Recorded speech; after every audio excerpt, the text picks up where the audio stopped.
Bon, moi, je dis que je suis très satisfaite de l'endroit où je demeure parce qu'être au bord de l'eau, pour moi, c'est magnifique.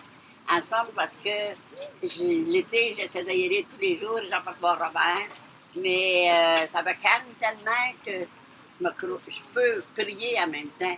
Tellement ça me commande. C'est pour moi la nature, c'est beaucoup. Alors, c'est pour ça que j'exprime que je suis satisfait de la place. Parce que, et là, il faudrait dire à la ville qu'ils mettent des bancs, par exemple. Bon, moi, je sais, on allait à l'île Pérou quand on était jeunes. Ouais. OK. Il y avait une rivière, on pouvait se baigner. Ben oui, parce qu'on allait en campagne quand on était jeunes, et puis il y avait la rivière, et puis on allait se baigner. Dans le temps, c'était moins pollué hein, qu'aujourd'hui. Aujourd'hui, il y a pas mal de pollution. Fait que, on allait se baigner.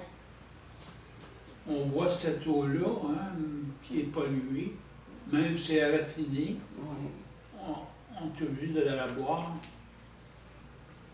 Est-ce que vous vous êtes déjà promené Non. proche de la rivière, non? Non, pas trop peur de l'eau. Ah oui, vous avez peur de l'eau? Oh oui, oh oui. Est-ce qu'il y a une raison? Ah non? Est-ce qu'il y a une raison pour ça? Ben, parce qu'on a un enfant qui s'est noyé dans une petite rivière, puis ça a toujours resté. On ne tire pas des lumières, de l'eau comme à notre goût. Il faut la prendre telle qu'elle est.